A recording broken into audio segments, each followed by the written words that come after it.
Intellectual stew. Intellectual stew with James Kirkland. Powerful and provocative, prophetic and practical, Have you ever found yourself? Are you dating for that person? informative and I feel inspirational. every bit of it. Like, I'm not trying to waste my How you gonna do better if you don't know what better looks like? I do. Intellectual stew. Come on, let's talk about it with me, the mind massager. Intellectual stew. Intellectual stew with James Kirkland.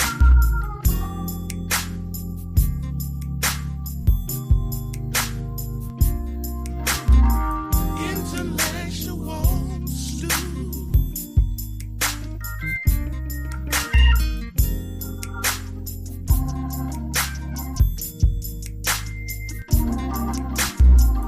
Intellectual stew. Intellectual stew with James Kirkland. Intellectual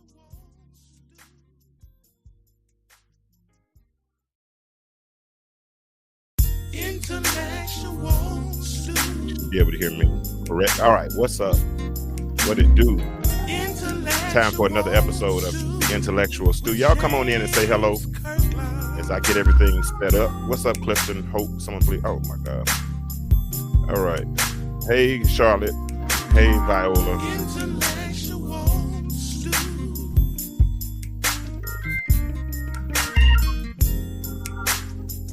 Looks like we got a little spam in here.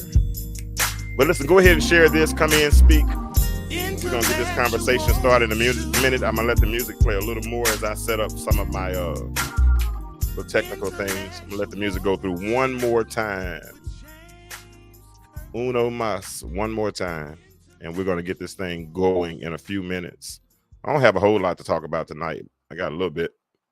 So we'll do that. Y'all like my new setup? Intellectual stew with James Kirkland.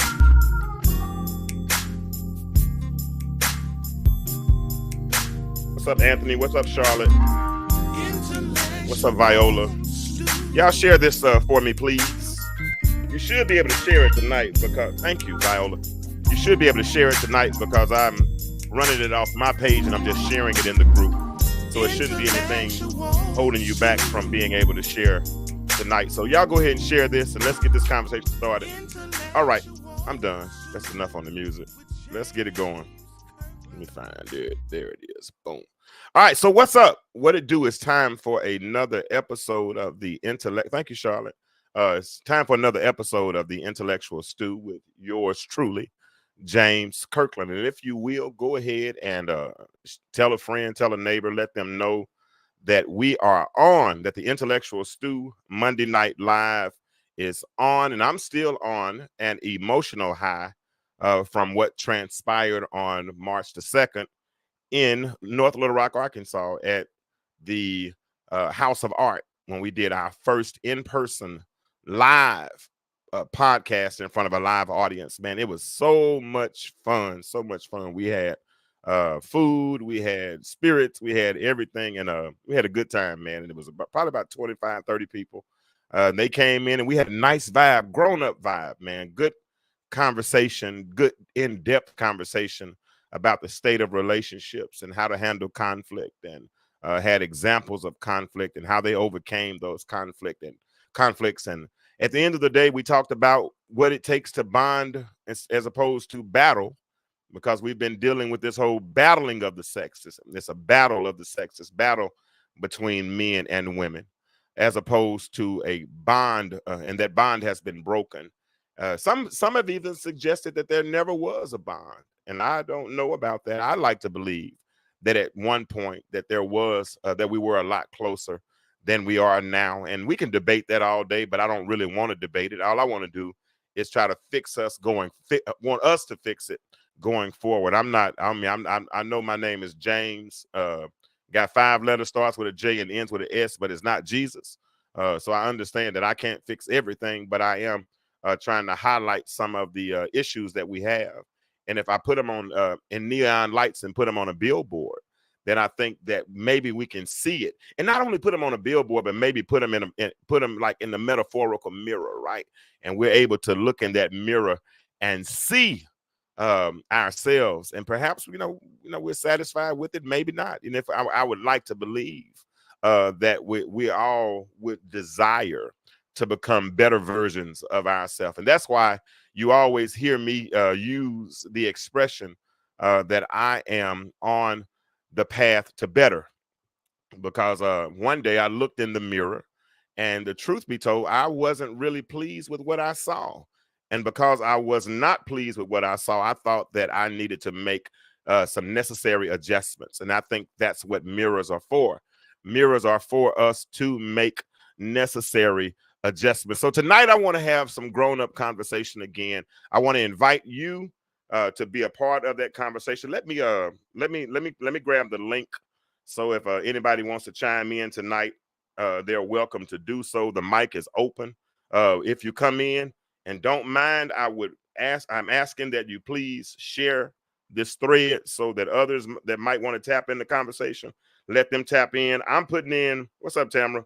I'm putting in the link in the chat right now. That's for those that want to come on the show, or that want to come on physically on the show.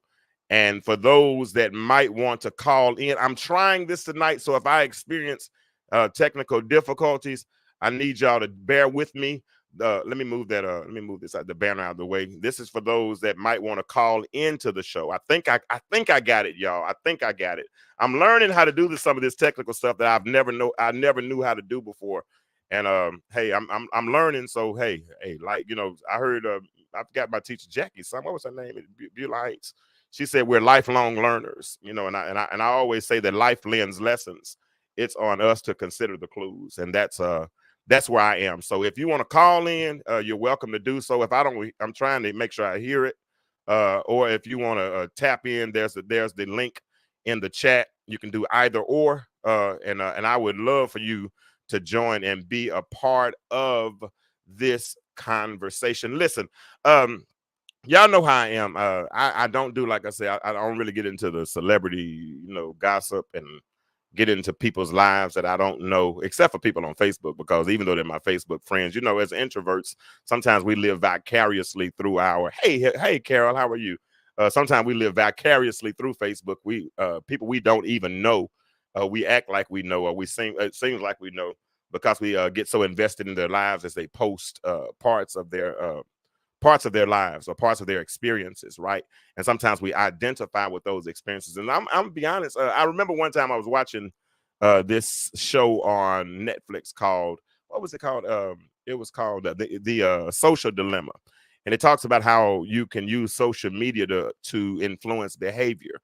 It's funny how people that don't even know you don't even know you can read their post, or you can see something, and it causes you to have a reaction, whether it's anger or or pity or whatever it is. And I saw a post last week. It was in my group. It was in I think his name Jarvis. Jarvis put a post in about this brother. And let me put it out. Let me read it right quick. Let me read it right quick. Yeah, I might be able to share it. Let me read it. Y'all, and let's tap in. Go ahead and share this, because I want to get into this 50-50 conversation tonight. Because I'm like I said, as we do this bonding of the sexes, and as we lead up to the next one that's going to be taking place really, really soon, you'll be hearing more about that information lately. I want to start in the coming days. I want to start talking about debunking some of the myths that are out here, or some of these issues that have our relationships in a chokehold, right? And one of those relationships is this whole 50-50 thing, this whole 50-50 thing. I'm tired of it. I really am. But I want to talk about it a little bit tonight. So here it is. This post, if you're not in my group, Stu Nation, the followers of the Intellectual Stu podcast, you should be. We have some good conversations in there. And this one was a good one. It was a good one. but I was kind of concerned, and I'm going to get your opinion on it tonight. And I know where some of you all stand on it, but it makes me wonder. It makes me wonder. Here it is. Let me put it up. Let me put it up. Here it is. And I might be the only one on this one right here, but hey, I stand alone. I got big feet. I'm cool with that. So here it is. Let me read it. All right, it says, "Big homie, got a story for you. My wife daddy died last year and he left her straight. The insurance policy was over $500K. I miss him, but we're good over here. She kept her job and invested about $50K in me. Started an LLC, bought a truck, trailer, couple of mowers, pretty much all the lawn equipment to start up. I quit my job working for the city, making about $40,000 a year, so I took a chance. Did pretty good. Did pretty good last year, and I don't regret it at all. In the wintertime, work gets slow, so my income slowed up, and I got into a bind. I got access to her checking account, so I see that what she has in the bank. Back in January, I had to go to court because I was behind in child support. I need close to $10K because I fell behind. I'm thinking I'm good because we got it. I asked my old lady to let me get $10K so I could pay these folks. She told me no. She told me she'll help me pay every bill I have but child support. She told me I was on my own. She didn't help make them, so it's all on me. So she didn't help me, say it's all on me. I went to court the next week and they locked me up. She let me sit in jail for 2 days before she came and got me. Don't know what she was thinking, what she was trying to prove, but I sat in jail because she didn't give me the money. When she got me out, I left. I've been gone close to over a month. I can't do that. That marriage, SHIT, is for the birds. She cut me deep with that one.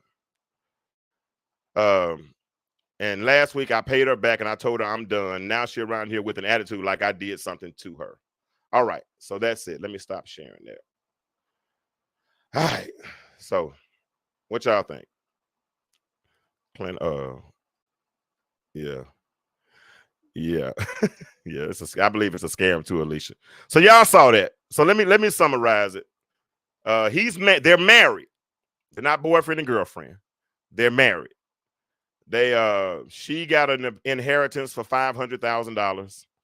Gave him invested in him so he could start a business, $50K. He quit his job that he was making $40K. Business slowed down in the wintertime. He got a little behind. We got behind $10K on his child support. He knows what they have in the bank because he has access to her checking account.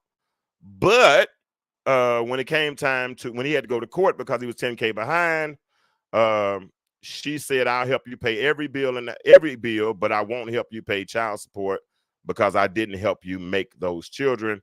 So he ended up going to jail. When he got out of jail, he paid her back and he left her because he said, this marriage, SHIT, is for the birds. I want to know what your opinions are on this subject.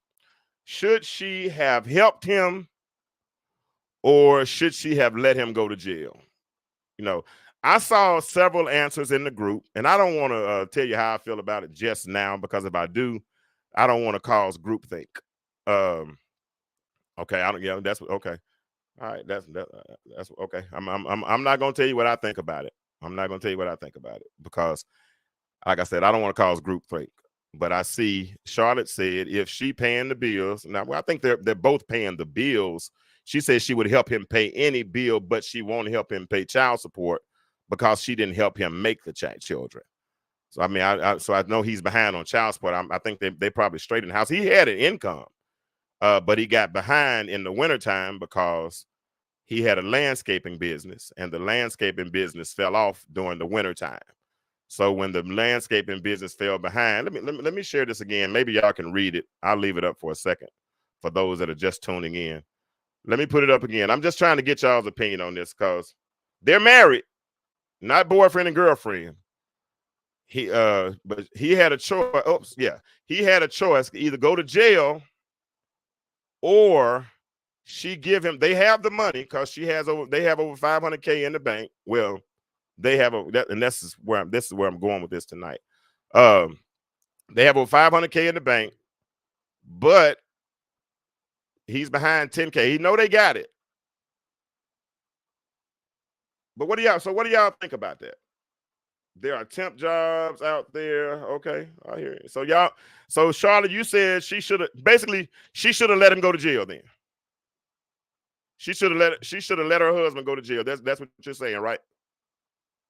I'm just trying to clarify this. If y'all can't read it, let me know. Like I said, I'm not going to say my thoughts just yet. I'm gonna save those for a moment. But I want y'all to chime in. If you don't want to chime in, if you don't want to type it, the phone number is right there. And I also let me put the link in the chat again. The link is in the chat. You're welcome to come on and talk about it. I really would prefer you come on and talk about it. You can see what Alicia.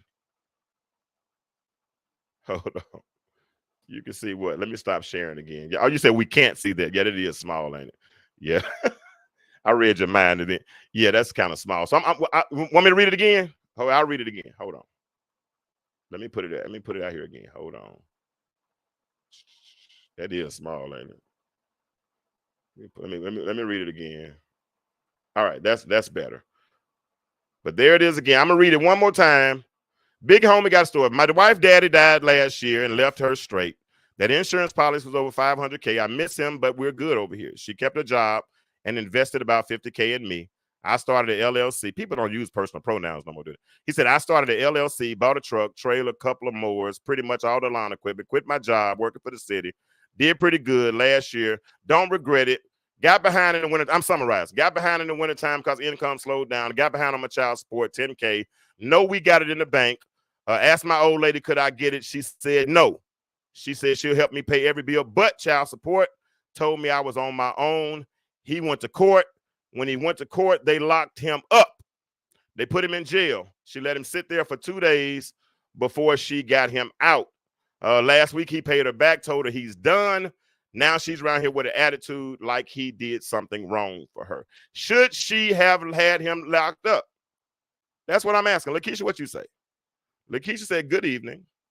I thought that when people got married, they were supposed to leave and cleave. Okay. She was supposed to come together and be ready to fully support that man and everything that came with me. Okay, Charlotte said, Charlotte, you said let him go. Oh no, I'm not saying that he could have tried to look for more. We passed that though, Charlotte. We're at the point now where he's in the courtroom and the judge is saying either give me $10,000 or you're going to jail. Yeah. Okay, let's see. So now Lakeisha, I'm gonna read yours again. She said, good. I thought we were supposed to leave and cleave, come together, be ready to fully support that man and everything that came with him. Alicia said, so she got to spend her inheritance on his child support. Ooh, okay, interesting. All right. Okay, and she said it depends on how good of a husband he is, but damn, she pay all the bills. No, it didn't say she didn't.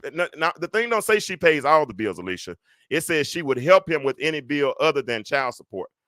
He was still bringing in an income. He just fell off a little bit in the wintertime.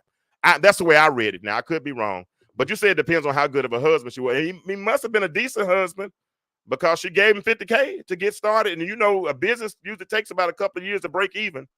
So I don't know. Yeah. So I don't know, but it got it. Maybe if they had a strong relationship, she could have. It was strong enough for her to give him 50K, but she wouldn't give him 10K.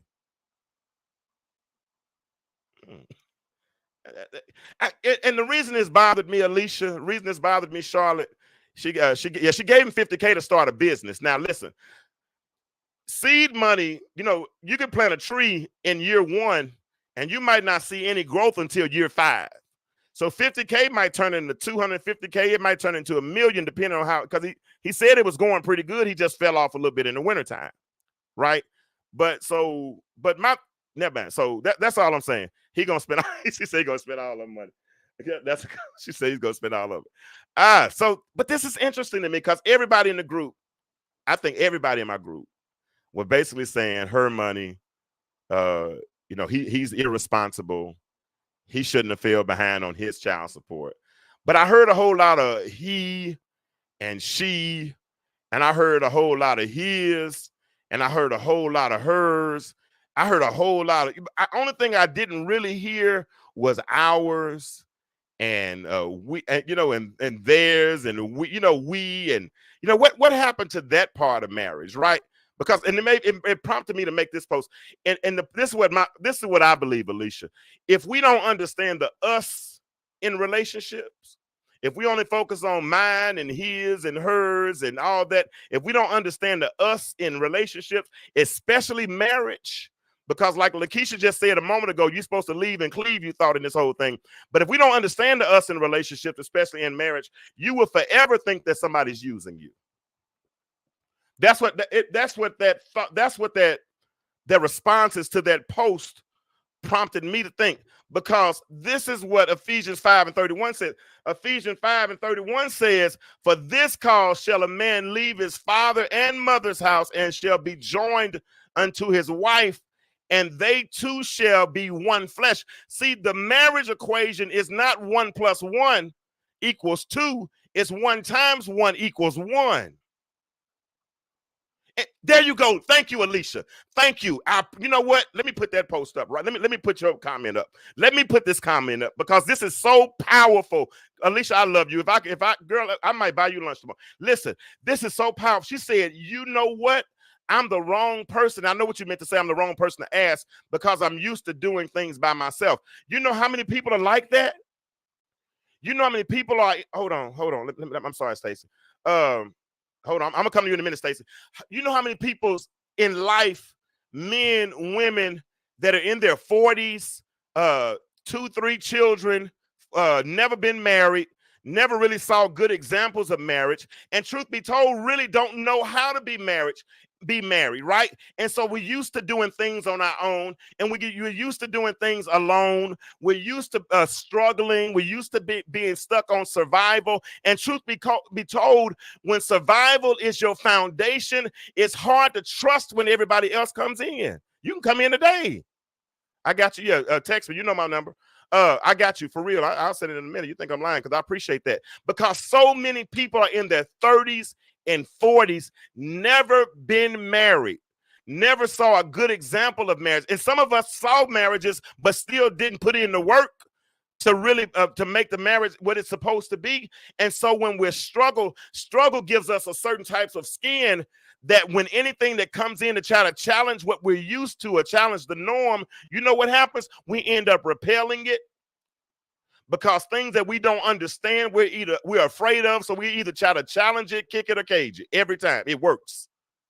Every time. I got a seat for you whenever you're ready. Either anything we don't understand, we try to challenge, kick, or cage, simply because we don't understand it, because we're used to a certain thing and we don't want anything. And when something new comes in to challenge it, it's a problem. Hold on. So would he be wrong if she had a child? Oh, let me put this on the screen. Let's talk to Stacey. Would he be wrong if she had a child? He did everything except do things for her child. He would have kicked her for saying her child is not his responsibility. You knew he had kids and he was trying, but you would let him go to jail. That's plain ignorant. That makes, and I want to say it, but that's where I am on that, Stacey. That makes no sense, because that's somebody that is focused on mine. What's mine is mine, and what's yours is yours. It's not about now. We didn't have that problem in my marriage. I will be honest with you. We did not. We had an account. Well, I don't know. Now she had to have had an extra account, but that's not. Never mind. But most of the money went to the account, and we paid bills out. All of my money went in one account, and whatever percentage she put in the account, all of it went to the same account, and we paid all of our bills. We did whatever we needed to do out of that account. I mean, it wasn't no mine versus ours and all that stuff, and that's the first thing everybody wants to say. I mean, and even when she came up, she would always say we. If I came up, it was us. It was never. Well, I think, Alicia. Now, me thinking, because I have been in that position before. Somebody, if he's 40K, making 40K, let's rationalize. I'm glad you asked. I like your questions. I got to get you on the show now. And Stacey, y'all may help me. Somebody that's been on child support. So if your child support is coming out of your check every month, and if it's coming out of your check, and they manually take it out of your check, right, every week, and then you go to self-employed, And when you go to self-employed, now they're not manually taking it out of your check. You know, so even if I don't know, he might have been paying something. I don't know. He might not have been getting statements. He might not have known how. I don't know. I mean, whatever it is, even with that, we can investigate why, but we still married. And that's the problem for me in relationships. When you marry your husband, you're not marrying your child. So everybody wants to be, everything has to be punitive. And we want to start punishing people, talking about mine versus yours. I had a comment, you know, and like you said, Stacey, and I asked somebody the same question you asked, Stacey. I said, so if he comes and he marries you, then he's not supposed to do for your children. And that person told me, well, no, I wouldn't expect him to do for my children. What the hell are you talking about? If I come in your life and I'm a man, I want to take care of you and your children. I wouldn't have married you if I didn't want to take care of you and your children. I didn't come into a marriage for us and for it to be us versus them. But whatever it is, I don't care what discipline it is. 10K can take care of it, and we got 450,000 in the bank.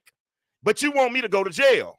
That makes absolutely no sense. And that's why relationships struggle. And that's why a lot of us will not end up in relationships, because our mindsets are so punitive where we think somebody else is going to get in.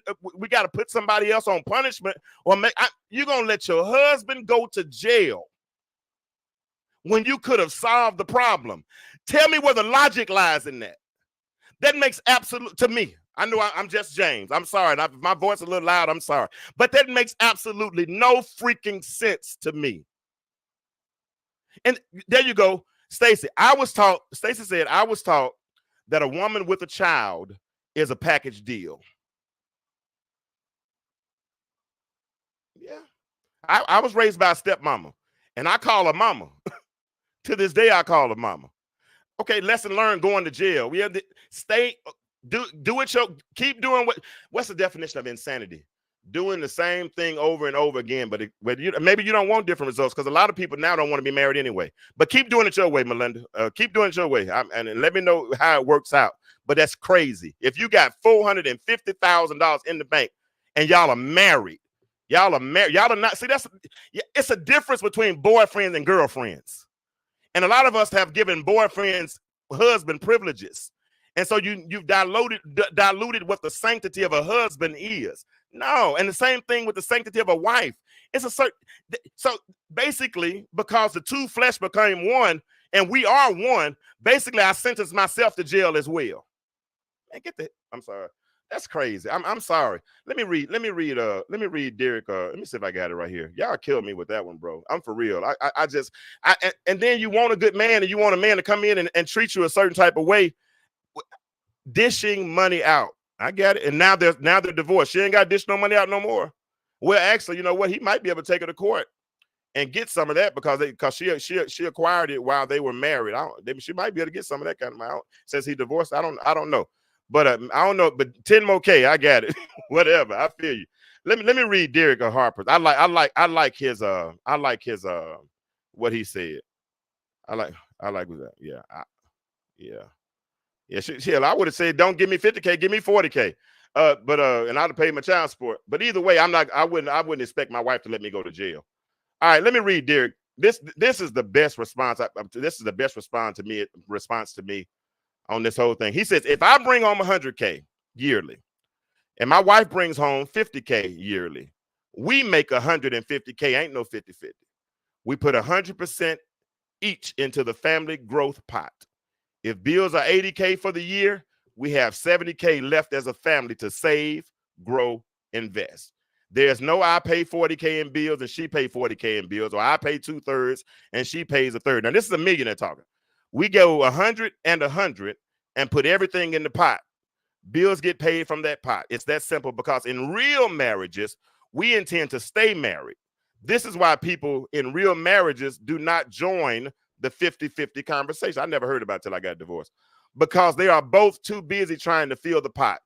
It's y'all folk who shack up. Ooh, I didn't even read that part. I should have read it all. It's y'all folk who shack up, who started this conversation, then try to force married people to join y'all conversation. that has society talking about 50-50. Leave the real married people out of those conversations. Marriage is about building legacy, not business. Nobody trying to marry somebody that only gives 50% to the marriage anyway. 100% or nothing. But it's really about trust, but we won't even, that's a whole nother conversation. And honestly, I think you can drop the mic right there. Personally, I think you can drop the mic right there. I think he said she better move that man. He asked. He didn't go steal it. He didn't go take it. He asked. But if you're worried about him taking it, Alicia, then you're absolutely right. He should go hide his money.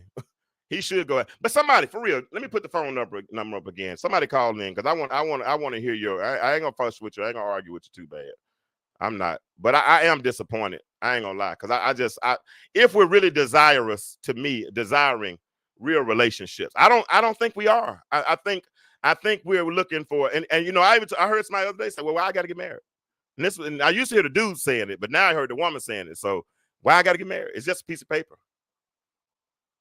For real, I don't know. And I'm at a whole different place, and I'm riding with, for this cause, shall a man leave his father and mother's house and shall be joined unto one flesh. I'm riding with that one, and the two shall be one flesh. And that's the same thing. If I get a $500,000 inheritance and something came up and it needed to be handled, I promise I would.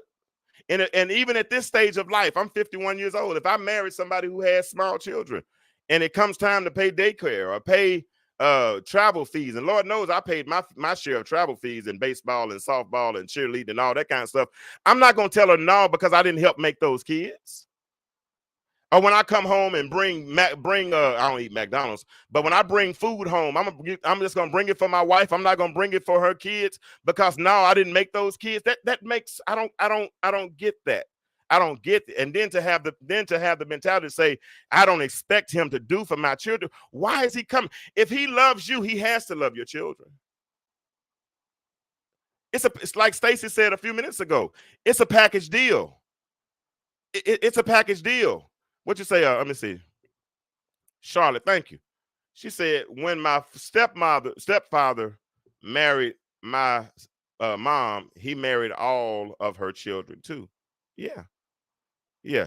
And when I was in Little Rock last, because I really was going to touch on this last week in Little Rock, but I didn't get a chance to. But I asked my stepmom, well, not my stepmom, that's my mom. I don't know why. Mom, I'm sorry if you listen. But I asked my mom this question. I ran the whole scenario by her. And I said, I'm going to tell him you said this. She said, no, I didn't. I said, okay, well, so I had to go back in and break it down to her again. I told her the same story, read it to her the same way I read it to you all. And she said, that's my husband. I wouldn't let my husband sit in jail. And I respect my mom. And I gained a new respect for my mama when I watched how she handled my dad when my dad was in ICU for those 2 weeks, right? Now, my stepmom is, in her, well, I ain't gonna tell you her age, but I'm 51, so you can just about get, but she's older. And she's not in the best shape as she used to be, right? But she slept in a chair for 2 weeks.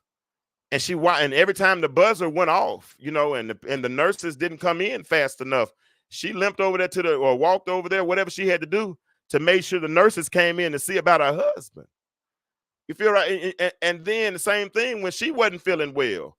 When he was concerned because while he was, it was hard for him to get well because he was so worried about her having to make sure the animals were taken care of. I watched this woman in her 70s go out to the land, make sure the dogs were fed, make sure the horses had water, make sure that a lot of the things that would needed to be tended to around the farm were taken care of until I figured out how to do some of those things, right?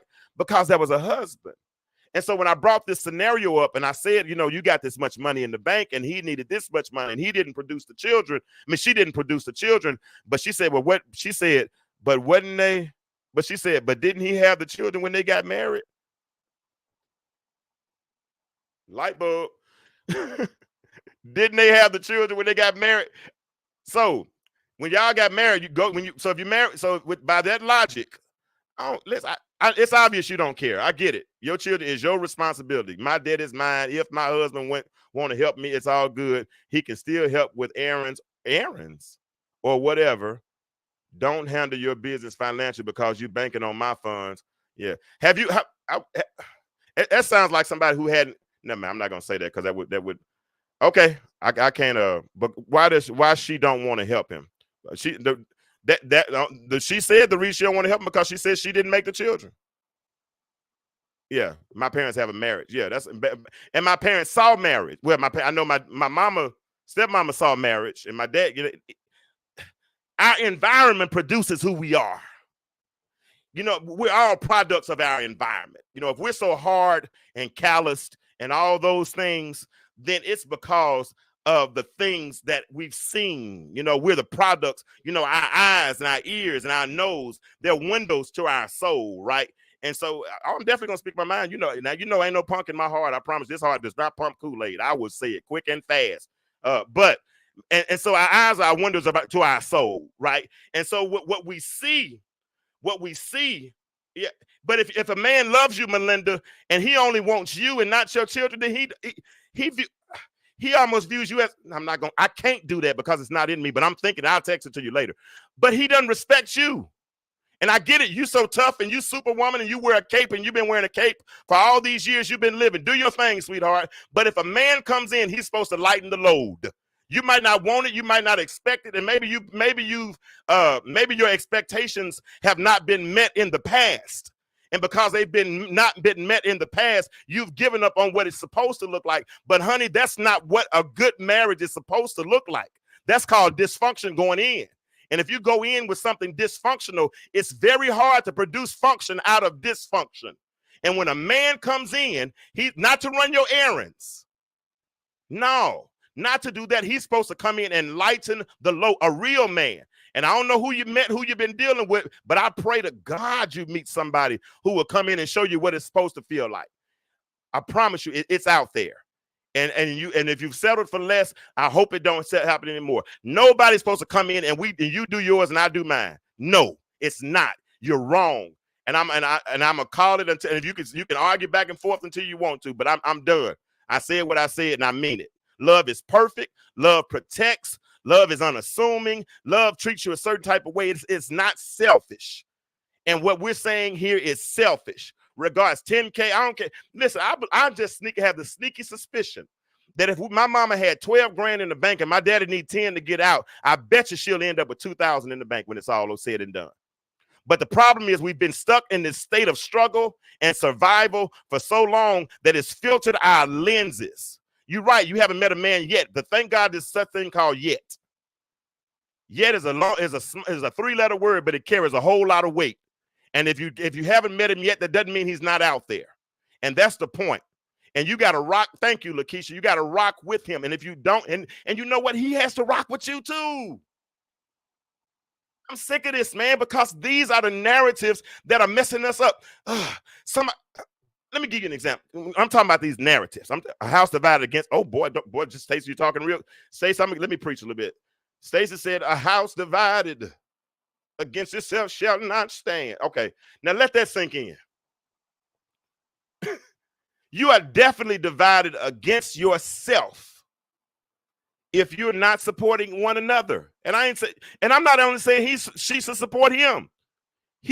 And guess what? He paid the 10K back when he got out of jail, which meant that eventually he came up with it. He was just in a down season.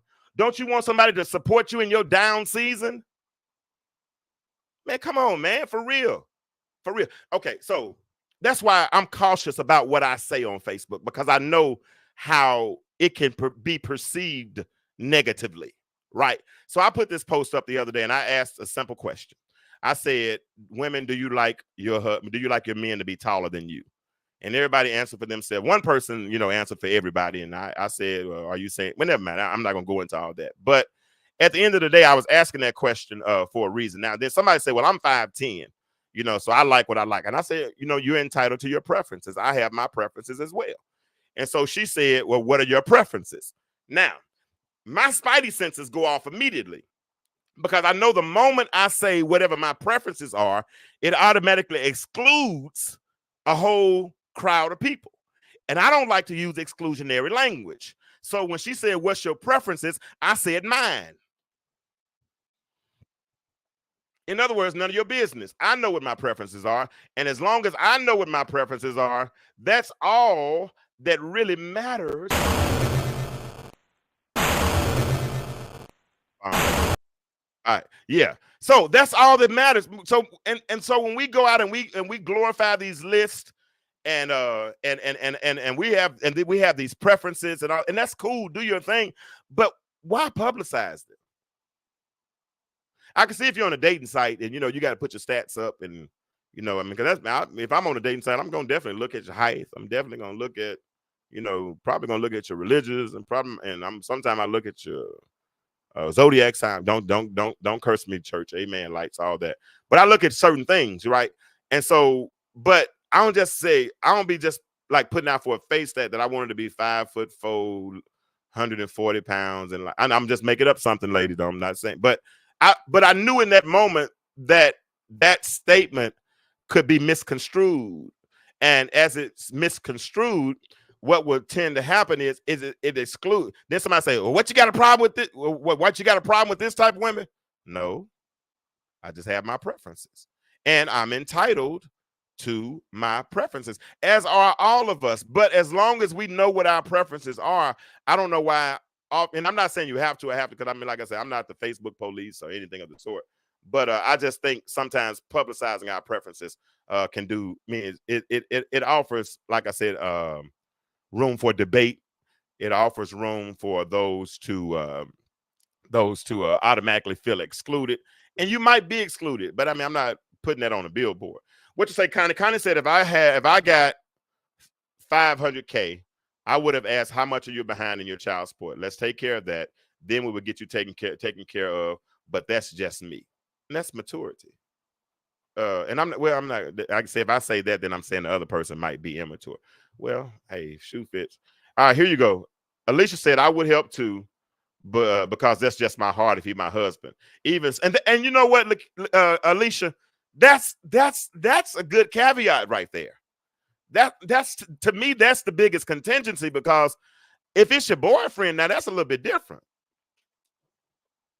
And I think that's why people are so quick to respond the way they respond, is because they've been so used to having boyfriends and they haven't had husbands, and they think that they're supposed to. And I'm just perhaps in this. If I'm wrong, y'all tell me I'm wrong. I ain't got no problem with that. And maybe they think they're supposed to treat their boyfriend the way maybe they're supposed to think that the way they treat their husband is the same way they treat their boyfriend. No. I was talking to a young lady at work, well, at a dealership that I work at sometimes, and she recently got married.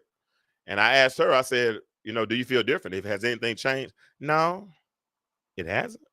No, we still do the same thing. I said, but your last name changed.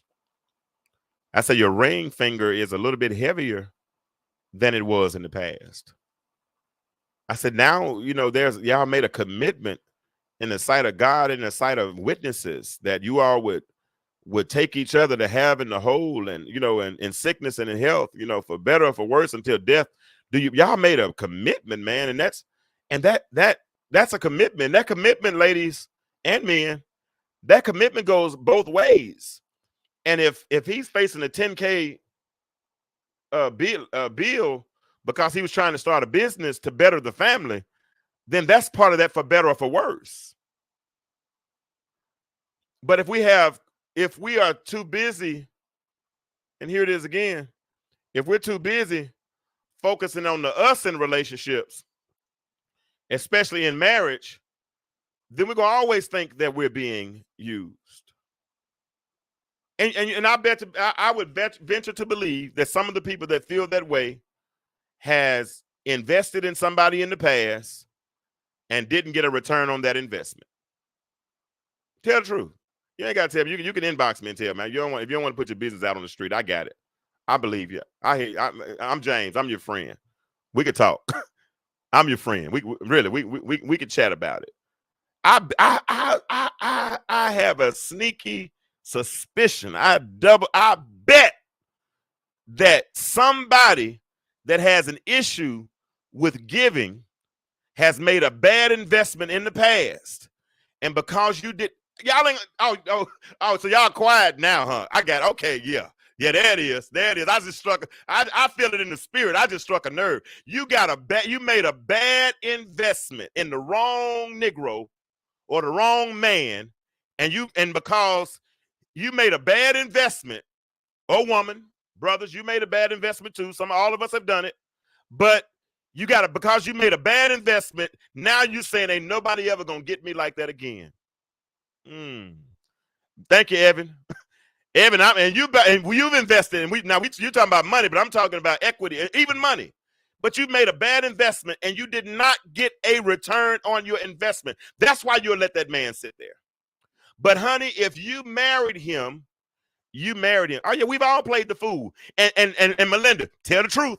When you play the fool, what's the first thing you say? I'm not going to play the fool anymore. Because I talk about this all the time. I always say that all of us respond differently to pain.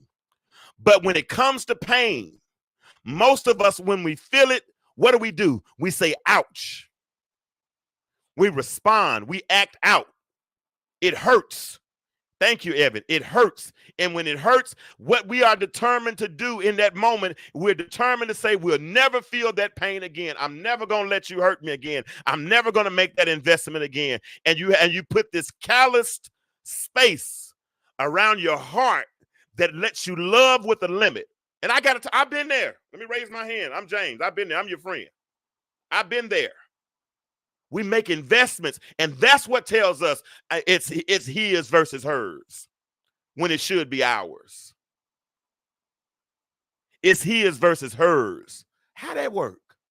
But Ephesians 5:31 says, and it's ever so clear, for this cause, it was talking about marriage, will a man leave his father and mother and shall be joined unto his wife, shall cleave, and they shall be one flesh. Like I told you, marriage ain't 1 + 1 = 2.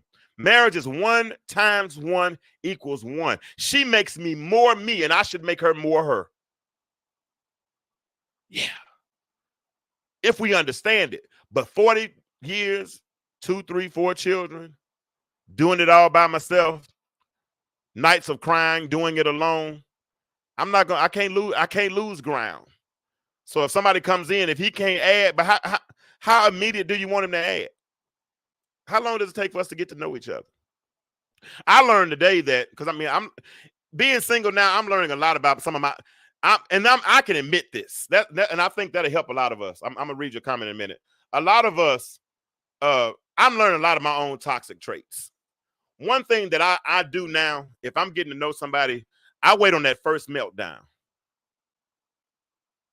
because I need to see how you handle adversity.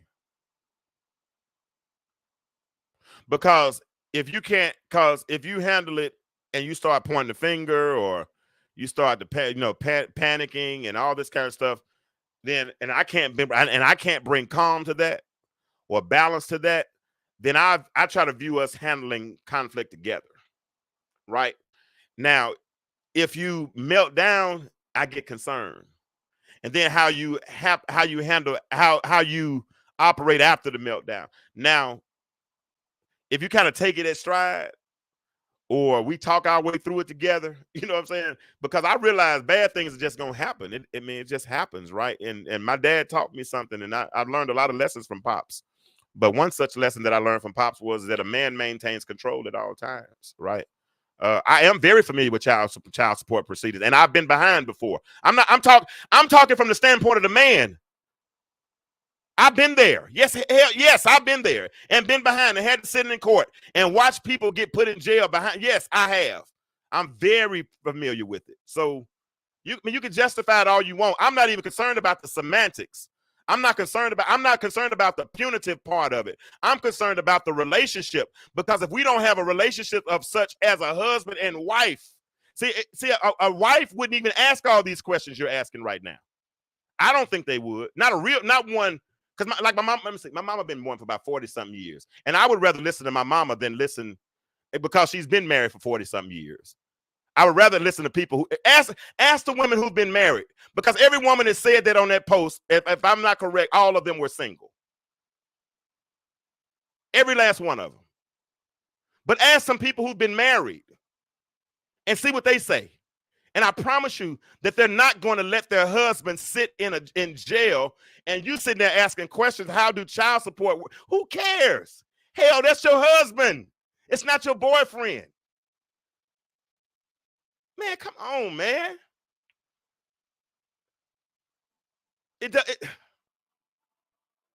I don't get it. I don't get it. You got $400,000+ in the bank. You operating like you operating like you live in check to check. That's a poverty mindset. And if you have a poverty mindset going into a marriage, the marriage will suffer. Don't get married. Please don't. Please don't. Please don't. Okay. Then now if that's the case, put the responsibility on her now. Then. But her response was, I'm not going to help you with children that you didn't make. That's some bull. I can't say what I want to say. Somebody type it for me. That's crazy. Don't get married. I'm for real. Save yourself and your future husband. Save him any future hell, because you will put him through hell the way you're thinking right now. Please don't get married. And I love you as a friend. You cool with me. I mean, we fist bump, but don't get married. Because you got it by yourself anyway. You already taking care. You like you said, you don't need no help anyway. So just stay like that. Real talk. Don't even do it. Just leave it like it is. And I'm gonna talk to everybody else because you can't convince you. I get it. You're cool with letting your husband go to jail, and that's how it works. I get it. Yeah, that means her husband. When he walked to the altar and made that commitment in front of everybody. I want to say bull. Yeah, and made that commitment. He already had children. But she probably mad at the ex-wife. I ain't gonna say nothing. Let me shut up, man. I'm for real. I don't get it. But then people say they want to fix. They don't want to fix. I do, and I gotta accept that. Everybody don't have the same passion I have. Which my passion is to repair broken relationships, or to mend the bond that has been severed, that has been broken. Yeah. Well, that's what you saying exactly. But she's talking about you, basically, because you agreeing with the. You agreeing that he should have put her in jail. You're saying exactly to what she said, combating against you. But I get it. I mean, oh, God almighty. Wouldn't have religion. Okay, yeah, I don't get it. I don't get it. But listen, we got to fix this bond. Ain't no 50-50. For those who are desiring to get married, bro, I did a post. Zarek, I did a post. It's in the group. You remember the post about the woman who got the $500,000 inheritance and let her husband go to jail because he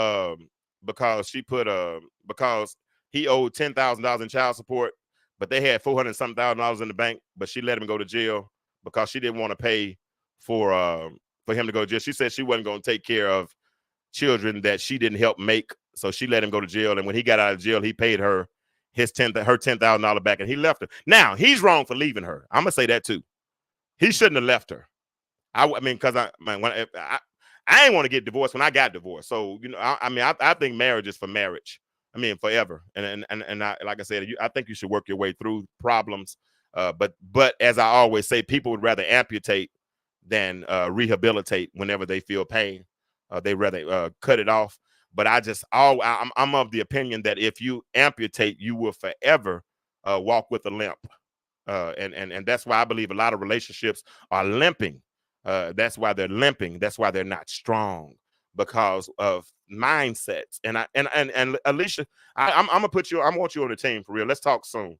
I do want you on the team because I'm building a team, y'all. I really am. I'm building a team.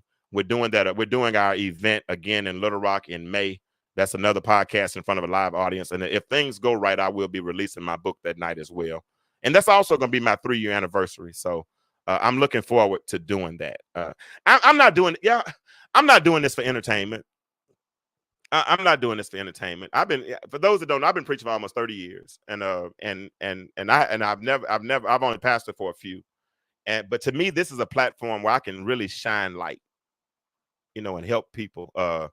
And it's not that I think I'm right all the time, but sometimes I just want to show it to you another way.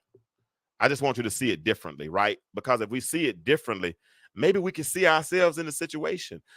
Last week when I did my show, helping, and if I can help you heal, I'm good.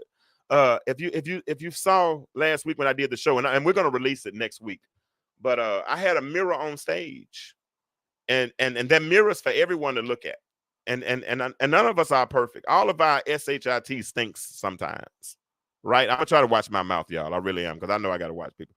Yeah, money should not have. Let me read Lazari's comment. Money should not have clouded her judgment in their marriage. Whether she helped make or raise the kids or not, they made an agreement before God, and she should have stood on that. Everybody talking about standing on business. That's business. Your husband and your wife, that's your spouse. Let me say it that way. Your spouse is your business. Because the way y'all talk, I wouldn't want to get sick, but I'm scared you might not take care of me. But I guarantee you one thing: if I do, any woman I marry, and I'm 51 years old, I could go younger, I could go a little older, I mean, depending on what God, places in my life.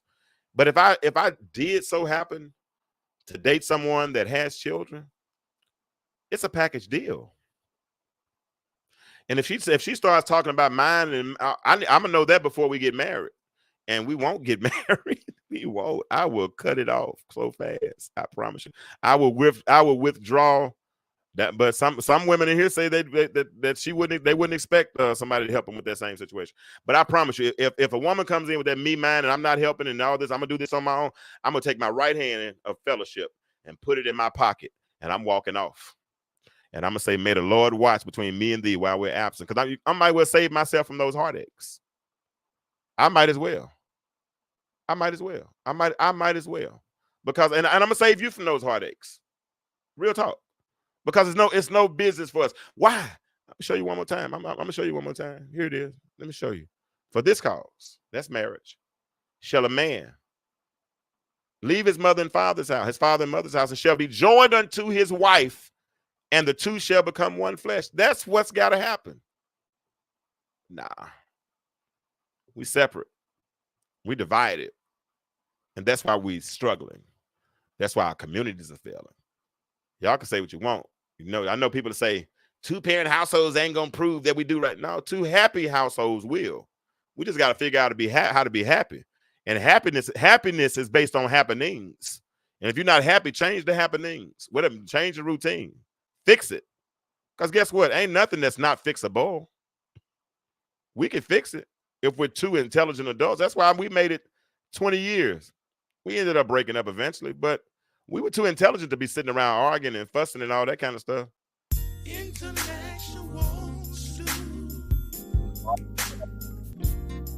Woman, don't argue with me. Let me do my job as a man. I love you. You and my woman. And because you are, I got you. You got me? That's what we want. Hey, that's all relationships is. I got you. And you got me. Yeah. Did she not understand that a lot? Keisha, they don't know nothing about covering. But you know what? I'll talk longer if y'all want to. I don't care. I'll talk longer. Listen, did she not understand that allowing her husband? You know what? They don't understand what covering is. They have no clue. Listen, they won't. Y'all keep talking. They don't understand what covering is. You know why they don't understand what covering is, Keisha? Because they've been covering so long. So, I'm turning the music off. I feel like talking. I don't care. We can talk long. Y'all said, yeah, they don't understand what covering is. Why? Because they've been doing it by themselves for so long. And I'm not gonna get into the masculinity and the femininity and all that kind of stuff. I don't do that, because that's divisive language. I don't do the divisive thing. I'm not. I put the phone number up. Y'all could call. I put the link in the chat. Anybody could have got on. I put the link in the chat again. You've been doing it so long. And because you've been doing it so long, you don't know what covering is. But can I tell you what covering is? Covering is protection, priest, provider, a prayer partner. That's what a real husband looks like. Not nobody just come jump up and down on you, keep on moving. No. Somebody just to go out to the club with priest, provider, protector, prayer partner, man. That's what a covering is. And Keisha, did I miss anything on that one, sweetheart? Yeah. Yeah. My best days were when I had a rough day at work. And let me give you a free game. Let me give you a little free game, ladies. When he come home and he might not say anything when he walks in the house, he might have had a bad day. And rather than being sarcastic and say, "You can't speak," you might want to say, "Just be quiet." Be empathetic. Don't say a word. At that point, start creating an atmosphere of peace. Just be quiet. Just be quiet. I ain't say shut up, because I would never tell a woman to shut up. But if he comes in and he's quiet, he might just say, "What's up, baby?" Whatever. But if he don't speak, he just walk in, he's quiet, he might have had a bad day. Let him walk upstairs, take off his work clothes, take a shower, whatever he has to do. Let him just come in and process. There you go. Give each other time to digress. And if you sit in the same room and nobody's saying nothing, don't mean anything's wrong. Processing. Filtering. I might have had somebody, listen, Mr. Charlie might have cussed me out at work today. And I had to take it because it's my job. And I'm the protector and the provider. So I got to take it because I'm the one taking care of everything, or taking care of my part. You know, we're doing this together. So if I click and say what's on the inside of me, we're gonna tear this whole thing up, and I'm gonna lose my job. So I gotta swallow. I gotta internalize. But then I come home, and because I didn't speak when I walked in the house, I'm a ticking time bomb already. Then all of a sudden, I hear you say, "You can't speak," but you're my wife. So this bomb can't go off on you. So what does it do? It goes off internally. And I'm really ready to spontaneously combust, but I can't say nothing to you because you're my wife. And I don't want to see my children to see me act out. So I just keep walking. And I go upstairs, change clothes, take a shower, whatever I got to do, come downstairs. And eventually, once I wipe the day off, I'm good. But if you created an atmosphere of peace, because you recognize, you sensed, because most women I know, especially wives, good wives, they have a superhuman sense, like the spidey senses that go off, right? That women's intuition, that super cape that y'all have, right? You'll know when he's having a bad day, and you just create the space. And when he goes upstairs, you do whatever it is you're doing and create the space. And I can remember those days before I messed mine up, because I did mess mine up. Because when I would come in the house and I had those kind of days, she would call me by my middle name. They ain't none of y'all's business what my middle name is. But she would call me downstairs. She'd call me by my middle name, and she said, "Come here." And man, I'm telling you, if I had a 500-pound weight on me, the way she would say, "Come here," 700 pounds would be lifted. Because it's healing and relief in your spouse, because a good spouse represents the missing part. I'm preaching real good. Anthony said, when I come home and filter, he said, that's why I have a cigar and a glass of cognac. So, and she knows. I met her. She knows. Yeah. Creates an atmosphere. A woman is powerful. Y'all are powerful, man. Y'all are so powerful. Y'all have a power to create an atmosphere. But here's the question. Would you rather create an atmosphere of peace, or would you rather create an atmosphere of chaos? Now, in the spirit, I just heard somebody say, "Well, why she got to be the one to create an atmosphere?" Shut up. Now, I'm saying it this time. Be quiet. It's time to listen. You got 2 ears and 1 mouth. Be quiet. Do twice as much listening as you are talking. I'm trying to teach you something now. Create an atmosphere of peace, not an atmosphere of chaos. And it's okay. If you've had a bad day, same principle applies. Get your space. Don't take it out on anybody else. That's all I'm saying. We just want to get along. That's all. And no man wants chaos. And I don't think you want chaos. You want attention. Oh, Lord, that touched me. You don't want chaos. You want attention. And that's okay. You can get the attention. You can get everything you want, but you might have to wait 15 or 20 minutes. Just give me a few minutes to decompress. Let me decompress. Let me get the day off of me. Because I had to, Mr. Charlie, man, I had to listen to jokes and I had to listen to Trump-itis and all this other stuff. I had to, and then I came home and now I got to deal with, just give me 15 minutes, 20 minutes, shower. Anthony, I don't do cognac like that, but cigar and cognac, give me whatever. If I got to go in the backyard for a minute, whatever. If I got to drive around the block, whatever. 20 minutes. And then I'm going to come in and we can sit down and have dinner together. We can look over the candle. And I might, at that point, I might be ready to talk about my day. But you can't force nobody to talk.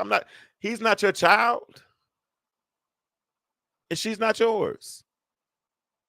She's half you. And he's half you. Because the two came together and became one flesh. The two came together and made one flesh. When Alfred and Roz Warren were on that stage, Alfred told his truth. You'll hear it next week. And it hurt her, but she's healed from it. And when he got ready to tell his truth, her body language got uncomfortable because she knew he was getting ready to reveal something that the world could judge him for. That's covering. But y'all want your covering to go to jail. And evidently she paid it because 2 days later she got him out. We left that part of the story out, didn't we? All right, Alicia, I see you. This was good. Get with me. Yeah, son. Yeah, we're gonna do it. We're gonna do it. I'm gonna put that. I can see you better. I can see you helping. I can see you helping. Anybody got any questions before I get out of here? Their testimonies. Wasn't their testimony beautiful? I can't wait, Keisha, until they see Lakeisha was there. Lakeisha was our greeter that night. She was so awesome. She helps me with my automation, y'all. Lakeisha is like, if I had a female best friend, that would be her because she looks out for me, and I appreciate her. I really. And y'all, guess what? Today is happy birthday, Lakeisha. Everybody's still on. I want y'all to type in the chat, happy birthday, Lakeisha.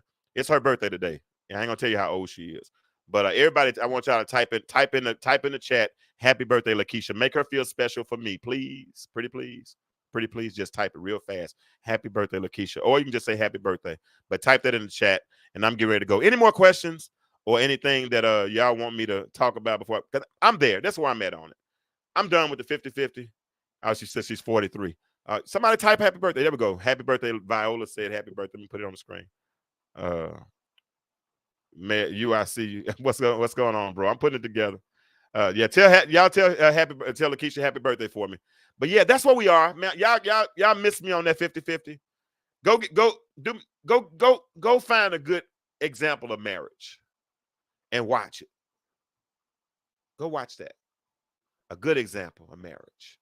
Not this love and hip hop stuff, not this basketball wives stuff, but I'm talking about a good one, and one that has stood the test of time, and use that as an example. And then tell me if you'll let your husband sit in a jail for two days, or let him sit in jail and you know you got the money in the bank. I can't see that. But if you view it as a us versus them instead of us, and Danny, I don't know if you saw this earlier. How you doing, Danny? Danny's she's one of our panelists, and she is so awesome. Her testimony is amazing. But I don't know if you saw this post I put up earlier, but I put this up in response to a post in my group. But it says, if you don't understand the us in relationships, especially in marriages, you will always think that you're being used. And I just don't see how you can be used in a relationship, not with understanding, not when people are mutually putting in what's supposed to be into a relationship. Husband should pay the bulk of the bills, but if it's a boyfriend, girlfriend, and I'm not riding with that, Lazaric. Now, listen, let me say this. Do what you do. I'm saying, you said boyfriend, girlfriend. Yeah. Okay, I get it. Well, personally, Lazaric, I ain't even going 50-50 boyfriend and girlfriend because I'm not living with anybody until I get married. I don't do the shacking thing. I need somewhere to go because you're gonna probably, if we're not married, and then you have the capacity to get on my nerves, and as long as I can escape, I'm gonna take my escape. So if we're not married, I'm gonna have my own bills. So we just gonna do 100. You pay 100% at your house, and I pay 100% in my house. And if I want, if you get in a bind, and you need it, then I'm sure I would help you, vice versa. But you take care of your bills over there in your name, and then when we get married and the two flesh become one, then we'll start joining bills together and all that kind of stuff. But I'm not doing that. So I think so. That's why I think that the mistake comes because people give their boyfriends and girlfriends spousal privileges, and they think they're supposed to enter the marriage and treat their spouse like they treated their boyfriend and girlfriend. That's the difference. We give boyfriends and girlfriends spousal privileges, but then want to treat spouses like boyfriends and girlfriends. That's tweetable. Somebody need to say something, but need to put that out there. That's what it is. And that's why we're confused. But that's the trick of the enemy. The trick of the enemy is supposed to confuse us. It plants a seed of doubt. And most of us had seeds of doubt planted. And that's what we operate with. We operate from a platform of struggle. We operate from a platform of being hurt. We operate from a foundation of the memory of what happened last time. All those things, like I told you, we're products of our environment. All those seeds have been planted inside of us. And the thing about us, those are the things that are going to come out. Regardless, until we do the work, as Danny Machon said, until we do the work, and it takes work. It takes work. It takes work because if you don't do the work, every time something that resembles the past trigger comes along, you will be triggered again. And I've told you in the past that the purpose or the intent or the progression of a sore is to become a scar, because once a sore becomes a scar, it no longer feels pain. That's where you try to get to. Now, sometimes we see the scab and think that because we're healing, we're healed. Nope, we're not. A scab is not a scar. A scab is a scab. And if you pick it, it can make it sore again. It can make it infected again. It can make everything start over. And guess what? We got to go right back to the beginning. I don't want to repeat the same grade. That's embarrassing. I mean, it just seemed like somebody in the children of Israel should have said, man, haven't we passed this same rock for 38 years? Shouldn't we be going in another direction? I mean, why would I keep going? Go do some work. Get some help. Get some therapy. Get some prayer. Get something. Please. But stop repeating the cycle, because you're messing up good people, and you're letting good people mess you up because you're not presenting your best self. That's why I wasn't trying to get into it, and that's why I'm not in a relationship now. I'm not my best self yet. But if you please be patient with me. I wish I had if I had D flat right there. Please be patient with me. Because when God gets through with me, I shall come forth. I'm not who I'm going to be, but thank God I'm not who I used to be. I'm better than I used to be, but I'm still a process, and I'm still a product in training. And that's why I ride with this one right here. I'm on the path to better. It's a journey, y'all. It's a journey. It's a journey. It's a journey. Every day I become a little bit more me. Why? Because I'm exposed to something new tomorrow. I'll become more me tomorrow than I am today because of the experiences that I will experience on tomorrow. Because everything I come into shapes me. My pain shaped me. Come on, man. My hurt shaped me. My successes have shaped me. My failures have shaped me. My divorce shaped me. Everything that I've gone through has made me who I am. And guess what? If I live tomorrow, if God says the same, if I live tomorrow, I promise I'll be more me tomorrow. Yes, I will. And I'll do it with thicker skin. Some people say, Kirk, you got a cold heart. No, it's not that I have a cold. I just don't put up with bull. I can choose what I put up with. My why is in the other room. That's my daughter. My children are my why. And if you operate outside of those parameters and you do anything to challenge that vision, then man, God bless you, and you can have a nice life in Jesus. And I might say it another way if you come at me incorrectly. Don't challenge my vision. Don't do that, because I haven't done anything to you. I didn't even ask for your advice. I got a team that loves me. And if I need to bounce some stuff off of them, we got a whole group chat. I didn't ask for unsolicited advice, especially if you're trying to. I talk to God believe me, I don't do anything until I talk to God first. And I hear him. I still hear his voice. So I don't, especially if you don't understand my struggle. And the thing is that when I talk about stuff, I don't talk about stuff that I heard. I talk about stuff I've experienced. Like when the young lady talked about child support earlier. Do you understand the child? Yes, I do. I do. I've been in the room. Y'all don't know everything about Kirkland, but you'll learn. I have. I've been threatened. Yes, I have.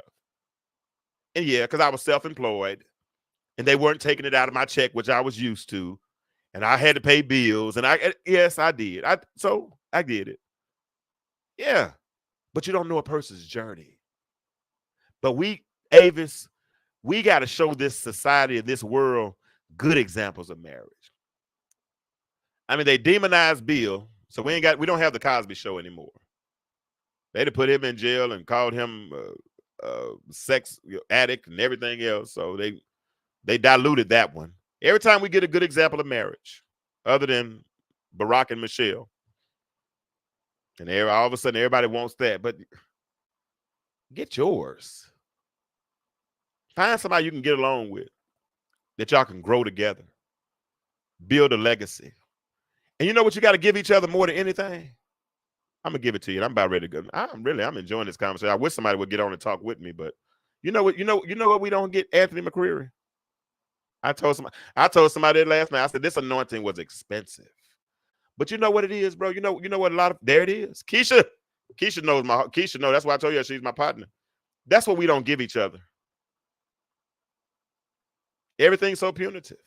That's why the United States is the most imprisoned country in the world, because everything is punitive and you have to lock them up as soon as they mess up. Spank them. I never spanked my children. I could raise my eyebrows. Never. I gave a lot of grace. And I don't mean I don't get frustrated. I mean, one time I was at a dealership and I told this guy to do something and he frustrated me. I'm talking about bad. Frustrated me. And I walked right out the front door, went in the parking lot and screamed. Ah! Then I walked back in and smiled. I had to give him grace because we had to sell cars. Why we don't give each other grace in relationships? I know you've been single for 40 years, 45. You got 3 kids and you raised them and you did your thing and you had to spank your children, but that's your husband. You don't spank him and you don't put him on punishment. I saw a girl on Facebook. Dude was acting like he was opening Sprites and she started hitting him in the back with a broom. And everybody talking about that's what he get. Man, please, she'd have hit me with a broom. Woo. I wouldn't have hit her back, but I'd have put that Baptist finger up and I'd have walked out. I probably wouldn't even grab my clothes. I just would have went on out. Well, I just had to find somewhere else to go because we can't live together. You can't put your hands on me. You can't raise your voice at me because I'm not going to raise my voice at you. So you cannot raise your voice at me. We have to find another way to express yourself. If you can text real loud, then you need to text, because you can't. If I hear the inflection in your tone, I'm a cancel. I'm shutting down and I don't want to hear it. We need to talk. Hold on. Oh, Anthony, do that. Come, Anthony. Hold on. I want you to tell that story. I'm getting ready to send you the link. Jump in real quick, Anthony. I want you to tell that story because I want them to hear that story. Because I don't have no problem teaching you. I'll teach you. I was down in where's the link at? I was down in Valdosta, Georgia, at their dealership. It was a Nissan dealership down there, and I went in a wing store. I'm trying to get Anthony in. Hold on. I went in a wing store, and when I went in to order food, and why can't I put this in here? Oh, there it is. Okay, there it is, Anthony. If you don't mind, come in for a second. I want you to tell this story. And I wasn't doing it to embarrass the young lady, but she talked to me, and she talked to me really out of turn. And the thing is that she had to have been all of 18, 19 years old, maybe. And she talked to me really out of turn. And I explained to her that, first of all, I'm a man and you can't talk to me like that because I haven't spoken with you like that. And I checked her pretty good. But when I checked her, one of the women in the store said, I told you that you can't talk to men like that. And I knew one of them was going to get you together one of these days. And I did. But I did it. But I'm a type of person that if I cut you with a razor blade, I probably put a little alcohol on it because I don't want to leave you where you were. I want to cut you and heal you at the same time. And I had to teach her a lesson in that moment because she didn't give me any grace. And I didn't deserve the way she talked to me. And hopefully Anthony can come in right quick and talk about that. If not, like I said, we're going to start winding this down. Let me see what Lazaric said. Lazaric said the first thing that triggers them, they're ready to run for the hills. Some folk don't understand that love is how much you can endure, not about when everything is going great. Yeah, but even in enduring, I'm not going to put my hands on you so you don't put your hands on me. I'm not going to raise my voice at you. Typically, when I get angry, I get quiet. I get very quiet and I internalize. And because of the way my mind thinks, I usually have 4 or 5 screens up at a time anyway. If I usually have 4 or 5 screens at a time anyway. So I'm processing. Let me get Anthony. Anthony, come on, tell the story for me, baby. What's going on, my friend? What's up, buddy? What's going on, everybody? Oh, no, man. How you doing, man? I'm good, man. I'm good. You remember that story, man? Of course I remember it, man. Come on, I was there when it happened. But wasn't it funny how it went? Tell them how it went down, though. Tell them how it went down. So we in there, A-Town Wings, Valdosta. We in there. We just ordered some wings, right? Bunch of wings. It was busy, so a lot of people was there. And I guess she ain't been there long or whatever. Anyway, she got real disrespectful, and it was only kind of towards like the men. It wasn't because it wasn't just you. It was a few other men. She was just kind of had a way about. Mm-hmm. So she said something kind of off the wall to you, and next thing I know, you was like, "Hold up now I'm a grown man. Oh, you ain't gonna be talking to no grown man like this. You may be used to talking to your boyfriend, your uncle, your cousins, but I'm a grown man. We're not gonna do this." Next thing I know, the girl done went to the bed. The girl was so ashamed because you said this out loud and everybody was kind of applauding you because I guess this is something that she just did often. Yeah.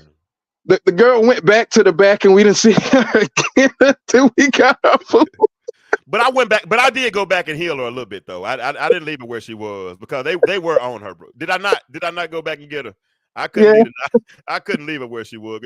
But it was like an audience. Everybody in the place, as crowded as it was, were quiet. They were quiet. As church mice. It was dead silent. What was it? Oh, it was because we were they was out of the lemonade. That's what it was. And you was asking for the lemonade.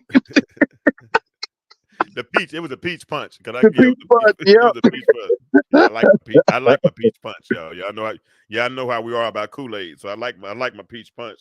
But yeah, she talked out of turn to me, and I checked her. And Keisha said, "You wonder what did she experience to make her think that it was okay to address a man aggressively, and a grown man at that?" Right. She was younger than my children. She was younger than my children, and that's what I expressed to her. I said, "Sweetheart, I have children your age, and because I look young, don't mean that I'm as young as I look. But even if I am young, why are you talking to me like that?" This is the thing right here, Aunt. Just because you haven't earned a person's respect, it doesn't mean you've earned their disrespect either. Facts. Now that's so if we can just so if we could just all start off with 100, right, and just give everybody the same grace that we feel like we deserve, then man, I think the world would be a whole lot better place. And we need to take that same mentality into relationships. Absolutely. I think that's part of our biggest issue is that we are so accustomed to taking our baggage into the relationship that we forget the other person has baggage too that they're bringing. So we expect them from jump to accept our baggage. Yes, sir. Yes, sir. Expect me as I am right now. Have me now, right? And then the minute that they start unloading some of their baggage, now wait a minute, I didn't sign up for all this. Now wait a minute. Who does that? What the hell you here for then? And the way I feel about it is if we get together, we just gonna take all our baggage and we're gonna throw it in one big pile. And let's have a garage sale. You know what I'm saying? Let's call 1-800-GOT-JUNK Let's find what's necessary we can hold on to, and let's find out what we don't need anymore. And let's go and let's drop dead weight and let's start over. You know, and you know what the most powerful vacation is? When you can take an empty suitcase. Oh man. Oh God, that's true. That's true. We can ride then.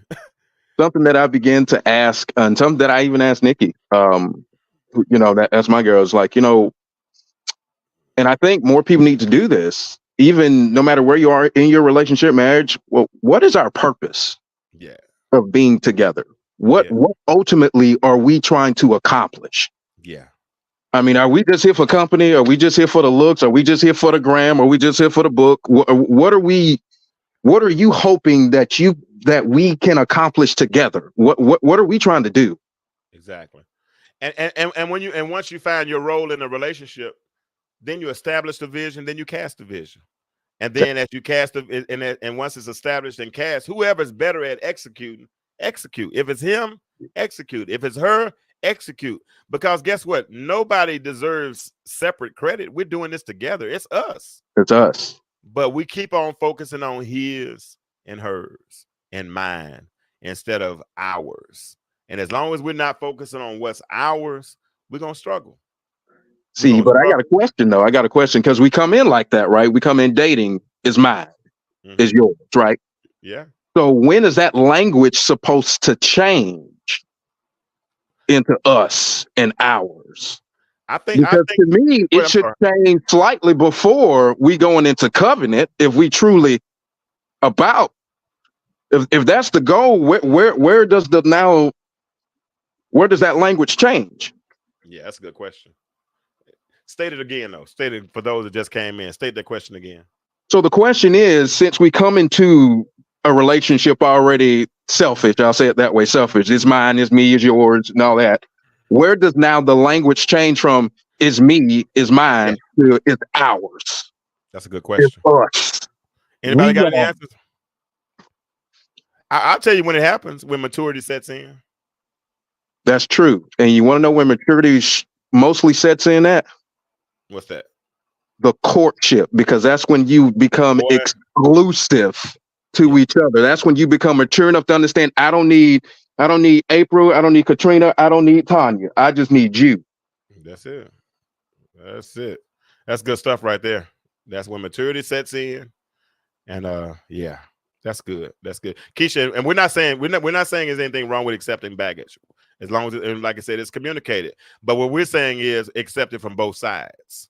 Right. That's what we're saying. I think a lot of times, and this is not universal, but a lot of times it seems like the man is expected to put up with all the baggage, and that he's not, like for a long time, even in my marriage, I shouldered all the responsibility of everything that went wrong, and because I thought it was the right thing to do. I thought it was noble. I thought because I had bigger shoulders that I should.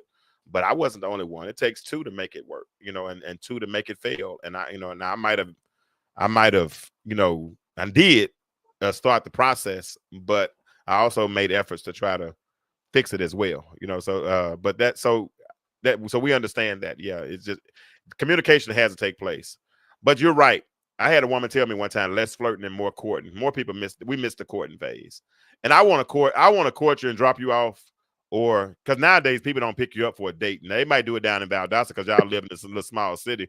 But now if I got to drive 40 miles to your house to pick you up, then we go to it's probably not going to happen. So we're probably going to meet at the restaurant. Oh, Lord, man. Come on, bro. It's different. Atlanta's different. I'm about to move back to Arkansas. It's different. It's hard. It's hard out here for change. But no, I appreciate you for that, man. And I'm going to stand on business. I'm 10 toes down. I'm not going to ever let anyone disrespect me. And guess what? If a woman's with me, I'm not going to let anyone disrespect her. Exactly. And that's how it should be. Because for us, as men, we often, it's often asked, what do we want from women? Of course, we want y'all to be soft and all this stuff, but we want to be able to trust you. And our trust is different than your trust. Your trust is you want to make sure we ain't talking to nobody else. That's your trust. Mm-hmm. Our trust is, can we only talk to you? Yeah. About everything. And if we be okay, can we be safe that way? I need that safe space, man. Because if you use it against me, I ain't gonna never forget it. Never. I'm never gonna forget it, and I'm gonna. Yeah, I'm never gonna forgive it, and that don't mean I won't rock with you. I'll still rock with you, Exactly. but I'm gonna remember, that you use those words against me, because I mean, one thing about it is I do have a memory, a very good memory, and I unfortunately sometimes I hold grudges. I'm trying to do better, but I'm just, that's one of my shortcomings at this particular point in life. So, y'all pray for me. I might get better at it. Who knows? Who knows? Who knows? Who knows? I'm gonna ask you one more question, then I'm gonna get out of here. I'm on 30 minutes longer than I intended to be, but it's okay because we're having a good conversation. Yeah. Let me ask you, Lakeisha said something earlier about a covering. In your estimation, or by your definition, what is covering? So covering for me is literally what you said, because that was my thinking. It is protection. It is provision. It is someone who is in the trenches with you, that true prayer warrior with you. Someone that's going to make sure you straight when you don't even know you need to be straight. Yeah. You know what I'm saying? Like, oh my goodness. Me, I'm kind of forgetful from time to time. So something Nikki does, she makes sure my keys are at the front on the counter every single morning, because she knows that I'm running 100 miles an hour every single morning. Now, to some people, that ain't protection, but for me, that's big. That's protection, because I'm always gonna look on the counter, and she's gonna make sure they there. Bro, that's making sure now we can. That's making sure that now I'm able to go about my day and not be ruined by something small as where the keys. Oh my God, I'm flustered. Mess your whole day up. Mess your whole day up because something was not where I know it's supposed to be. Even if it's my fault and I misplaced it somewhere, she's gonna go back and make sure his key's right here.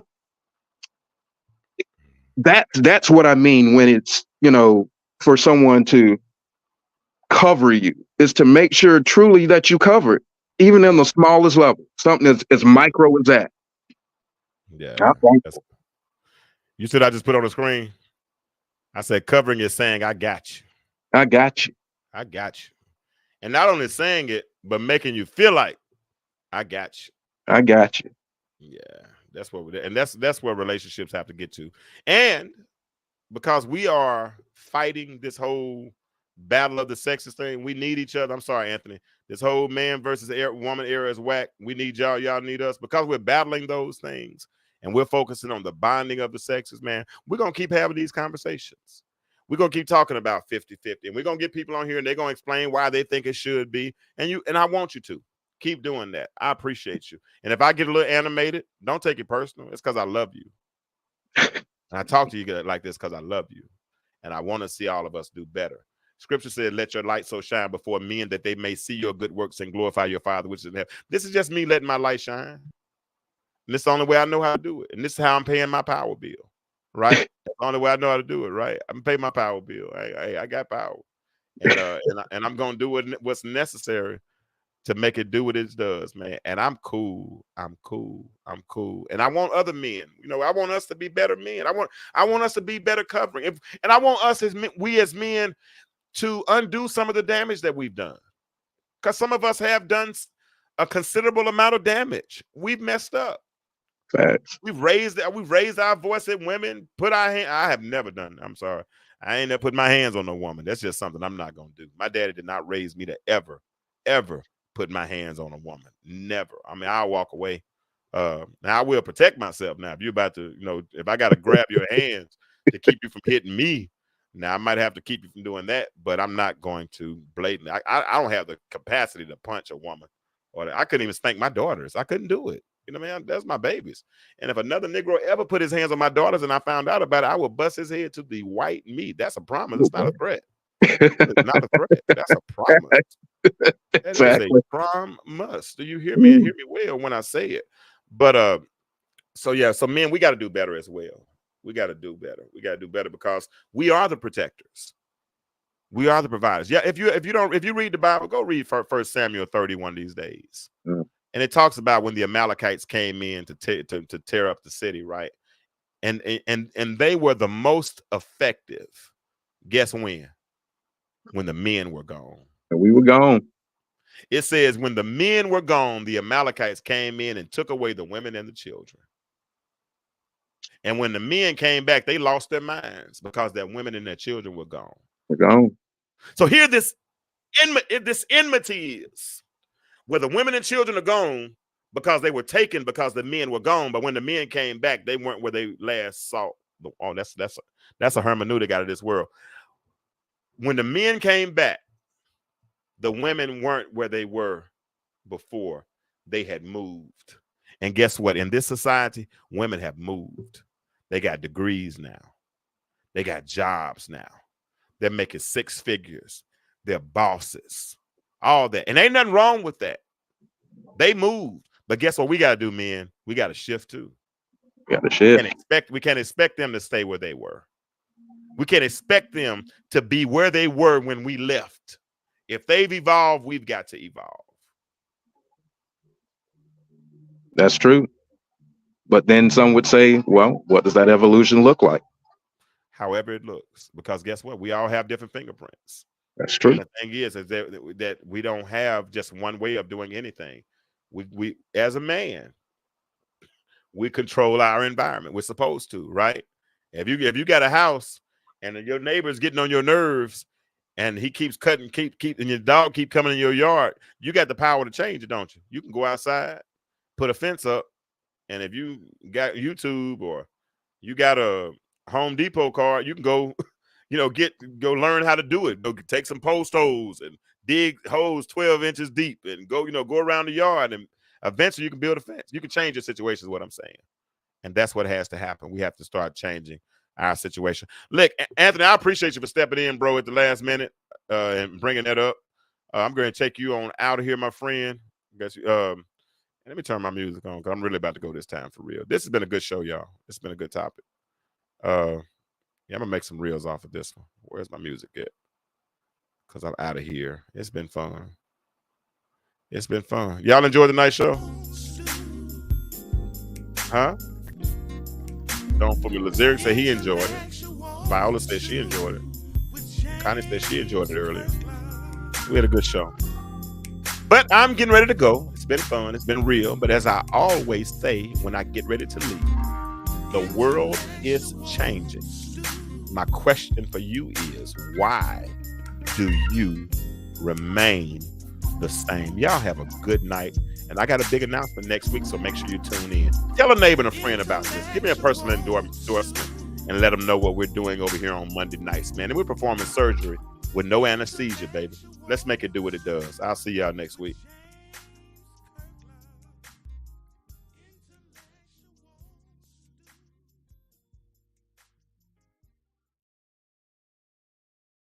Intellectual stew. Intellectual stew with James Kirkland.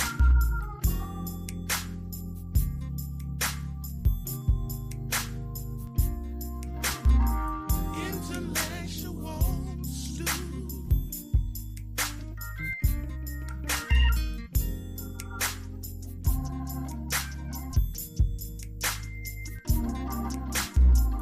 Intellectual